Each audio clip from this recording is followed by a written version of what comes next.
पिछले लेक्चर में हम लोग वीपीटी को पढ़ चुके थे। तो वीपीटी के लिमिटेशन ये था, मेनली ये था कि वो कलर नहीं बता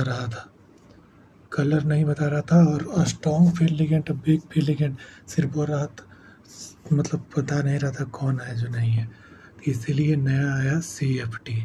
बहुत मतलब एक तरह से सब चीज़ें ही दी है। अकॉर्डिंग टू CFT, मान लिया CFT ने कि there is electrostatic interaction between central metal ion. According to CFT ये भी माना है कि जो न्यूट्रल लिगेंड होगा वो पॉइंट डाइपोल होगा, सेंट्रल मेटल आयन होगा जो पॉजिटिव चार्ज होगा और लिगेंड जो होता है वो नेगेटिव चार्ज होगा। The bent central metal ion come in electric field of the ligand. Its 5 orbital split into 2 point. 2 point में स्प्लिट होता था, एक एक्सियल वाला एक नॉन एक्सियल वाला। तो नॉन एक्सियल वाला 3 को होता है और एक्सियल वाला D x square by square होता है, डी जेड स्क्वायर एक्सियल वाला होता है जिसमें एक्सिल पर प्रेजेंट होता है। और एक्सियल वाला होता है जो मोर रिपल्सन होता है और तो एनर्जी इंक्रीज हो जाता है तो ऊपर चल जाता है। तो यहाँ तो अब ऑक्टाहेड्रल में पढ़ेंगे हम लोग। कोऑर्डिनेशन नंबर 4 का CFT से नहीं करेंगे, CFT से don't apply. CFT on coordination number 4 एक याद कर ले नोट की तरह, क्या ही कंफ्यूजन हो जाएगा बेकार में। इसीलिए अब फिर सिर्फ हम लोग ऑक्टाहेड्रल को पढ़ेंगे। तो ऑक्टाहेड्रल शेप के लिए पढ़ेंगे coordination number 4, D2sp2 sp3 D2 के लिए। तो यहाँ मेटल जब एब्सेंट है तो ऐसा रहेगा ऑर्बिटल ठीक है, और मेटल प्रेजेंट रहेगा तो एनर्जी हाई हो जाएगा। इसमें 2 टुकड़ा में टूट जाएगा, वो एक्सियल वाला 2, 3 वो नॉन एक्सियल। तो एक्सियल वाला के 0.4 स्प्लिटिंग एनर्जी और -0.6 स्प्लिटिंग एनर्जी। और फीलिंग ऑफ इलेक्ट्रॉन हम लोग ही करेंगे पेयरिंग एनर्जी और स्प्लिटिंग एनर्जी के हेल्प से। तो तुम स्ट्रॉन्ग फील्ड लिगेंड लेके चलो भाई, आगे वो तुम सोच लेना। तो इसमें होता है स्प्लिटिंग एनर्जी ज़्यादा स्ट्रॉन्ग फील्ड लिगेंड में, यहाँ भी लिखे थे भाई कहीं। पेयरिंग एनर्जी छोड़ो, तुम यहीं पर।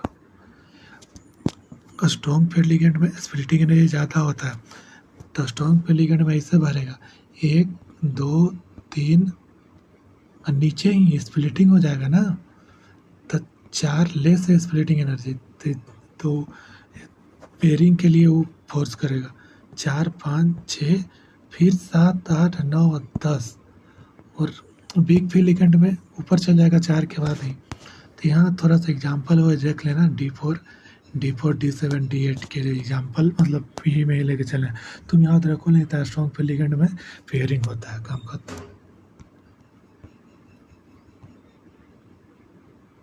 तो यहाँ ऊपर कॉन्फ़िगरेशन भर के यहाँ दिखाया गया कॉन्फ़िगरेशन। तो यहाँ D4 D5 D6 D7 है, बाकी तो सेम ही रहेगा भरा के। 3 तक तो नीचे भरेगा ही, 4 के बाद इसमें स्ट्रॉन्ग फील्ड लिगेंड में 4 के बाद T2G में ही रह जाएगा पेयरिंग के कारण। और अब क्रिस्टल फील्ड स्टेबलेशन एनर्जी, उस क्रिस्टल फील्ड में -0.4 इंटू T2G के इलेक्ट्रॉन प्लस 0.6 इंटू EG के इलेक्ट्रॉन, और ये हो जाएगा स्टेबलेशन एनर्जी और plus pairing energy. New pairing energy बहुत कम में आता है। पेयरिंग एनर्जी क्या होता है जो समझ लो तुम, energy required to pair up electron. ये pairing energy is less than splitting energy less, therefore tendency to form pair is more। Strong ligand में जो भी होता है पेयरिंग।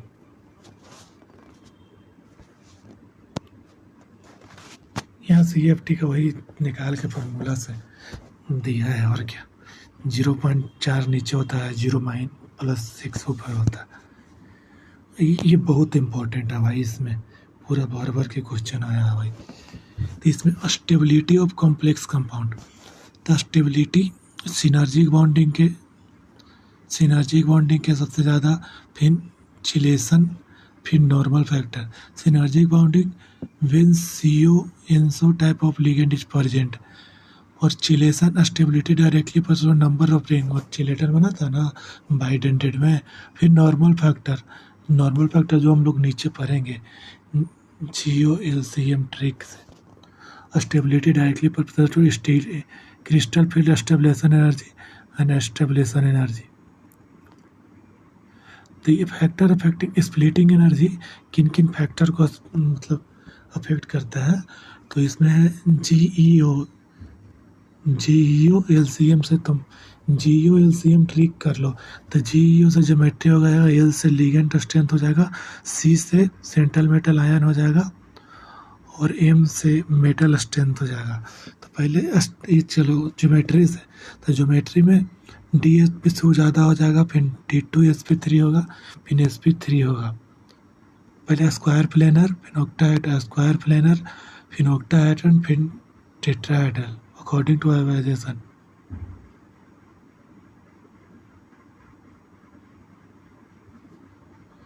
और लिगेंड स्ट्रेंथ, तो जो strong field ligand stoichiometry series में पढ़ेंगे ना, तो strong field ligand stability strong field ligand से होगा, जो ज़्यादा होगा तो ये भी स्टेबिलिटी भी ज़्यादा होगा। सेंट्रल मेटल आयन पर पॉजिटिव चार्ज स्टेबिलिटी डायरेक्टली पर positive charge on central metal ion, stability directly पर सेंट्रल मेटल। इसका ट्रिक क्या था भाई, GOLCM, तो C आ गया लास्ट में M, तो स्टेबिलिटी डायरेक्टली पर तो jet effective of central metal ion, 3D4D में जेट इफेक्टिव ज़्यादा होता है। तो क्वेश्चन है थोड़ा जो कर देता है, प्रैक्टिस करना। स्टेबिलिटी पर डायरेक्टली पर तो स्टेबिलिटी कांस्टेंट के फॉरवर्ड बैकवर्ड, इसमें एक बार फॉरवर्ड ले जाता। कलर ऑफ कॉम्प्लेक्स कंपाउंड अब हम लोग पढ़ेंगे। तो पहले तो D0 और D10 के कलर लेस ही होता है मोस्टली, और D1 to 9 कलरफुल होता है, जो पहले से D ब्लॉक में पढ़ा ही होगा। और रीजन फॉर कलर, तो पहला होता है DD ट्रांजिशन, DD ट्रांजिशन जो ऊपर नीचे उतर गया था स्प्लिटिंग में यहाँ पर। If the strength of ligand is ज़्यादा, स्ट्रेंथ लिगेंड की ज़्यादा होगा तो स्प्लिटिंग एनर्जी भी ज़्यादा होगा, तो ई ज़्यादा होगा तो वेवलेंथ कम होगा। ई ज़्यादा होगा तो वेवलेंथ कम, स्प्लिटिंग एनर्जी ज़्यादा, स्ट्रेंथ ऑफ लिगेंड ज़्यादा। हम ऑब्जर्वेशन ऑफ स्पेक्ट्रम में देख रहे हैं, तो सेंट्रल मेटल जब सब ऑब्जर्व हो जाता ब्लैक दिखेगा, सब रिफ्लेक्ट हो जाता वाइट दिखेगा, ये कौन बड़ा बात है। और सेंट्रल मेटल आयन ऑब्जर्व जो ऑब्जर्व होगा उसका कॉम्प्लीमेंट्री कलर हम लोग देख लेंगे। तो कॉम्प्लीमेंट्री कलर का एक व्हील है, तो एक व्हील ये ऐसे गोल कर लो और 4 हिस्सा में बांट दो, एक हिस्सा इधर से को VI फिर छोड़ दो, फिर G फिर छोड़ दो, फिर IV प्योर, और इसमें दोनों पर्पल आ जाएगा। तो इसमें उल्टा कलर, हमें रिफ्लेक्ट हुआ कलर दिखता है, ऑब्जर्व वाला नहीं। बाकी सब इधर तुम समझदार हो ही। वेवलेंथ कम तो स्ट्रेंथ ऑफ लिगेंड ज़्यादा, वेवलेंथ हो जाता उल्टा। दूसरा रीजन कलर का दूसरा reason charge transfer spectrum, when the central metal is present in high oxidation state has the D0 complex but compound still a color. The region of color is charge transfer. कोई होता नहीं है जो D10 D0 में भी रहेगा लेकिन उसका कलर होता है। इसमें D ब्लॉक का कंपाउंड है। एक क्रोमेट आयन येलो होता है, जो हम लोग ट्रिक से याद था ABCD। तो क्रोमेट आयन येलो होता है लेकिन D0 होता है, D0 डाइक्रोमेट, तो येलो से ऑरेंज में चल जाता है एसिडिक मीडियम में। एक MnO4 पर्पल होता है, D0 होता है। क्रोमाइल ऑरेंज होता है, D0 होता है। हाइलोजन कलर क्यों होता है, वाई हाइलोजन इज कलर, तो हाइलोजन इज कलर तो होमो लूमो इलेक्ट्रॉन ट्रांजिशन, होमो होता है हाई ऑक्युपाइड मॉर्फ्यूलर ऑर्बिटल लिमो होता है लोएस्ट ऑक्युपाई ऑर्बिटल ऑर्बिटल। यहाँ पर F2 के ऑर्बिटल ऑर्बिटल जो हम लोग पढ़े थे वहाँ मॉलिक्यूलर ऑर्बिटल थ्योरी में, तो F2 yellow fluorine yellow chlorine greenish yellow क्रोनिल greenish Br bromine red iodine violet. Intensity of colour covalent compound पर, चौथा reason intensity of colour covalent compound पर डिपेंड करता है। डायरेक्टली पर तो कोवलेंट कंपाउंड पोलराइजेशन जो हम लोग केमिकल बॉन्डिंग के लास्ट में पढ़े थे।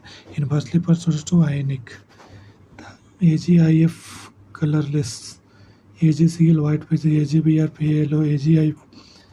तो यहाँ साइज ऑफ आयन बढ़ रहा है तो पोलराइजेशन बढ़ रहा है, सोलेबिलिटी घट रहा है तो इंटेंसिटी भी बढ़ेगा, पोलराइजेशन बढ़ रहा है तो इंटेंसिटी भी बढ़ेगा। और ये सबसे इम्पोर्टेंट है भाई, NCERT का दम हुआ है, तुमको हर हाल में याद रखना पड़ेगा।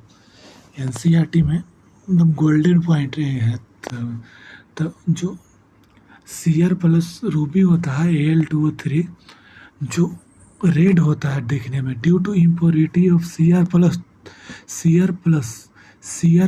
3 इन Al2O3 में Cr रूबी रेड। इमल्सन जो होता है जो ग्रीन होता है due to impurities of Cr plus 3 in beryl B3L2 से CO3 TiCl 6:2 वायलेट होता है, इसको हीट कर देंगे तो कलरलेस हो जाएगा। CO4 ब्लू CO4 विड्रॉल कोई तो वही है क्या भाई, ब्लू होता है जो कलरलेस में चेंज हो जाता है। ये NCERT का याद रखो वायलेट वाला। TiCl वायलेट होता है, Ruby red green emulsion green. NiCN और NCERT में है DD transition but still colourless. NCERT के एक्सरसाइज में क्वेश्चन है NiCl है जो स्ट्रॉन्ग फील्ड लिगेंड के साथ भी है फिर भी कलरलेस है, बिकॉज DD ट्रांजिशन होता है बट कलरलेस क्यों होता है, क्योंकि ये बहुत ज़्यादा हो जाता है इसका स्प्लिटिंग एनर्जी, तो बहुत ज़्यादा हो जाएगा तो विजुअल रीजन से ही पार हो जाएगा, अल्ट्रा वायलेट में चल जाएगा, इसीलिए हम लोग को दिखता नहीं है। ठीक है, तो धन्यवाद।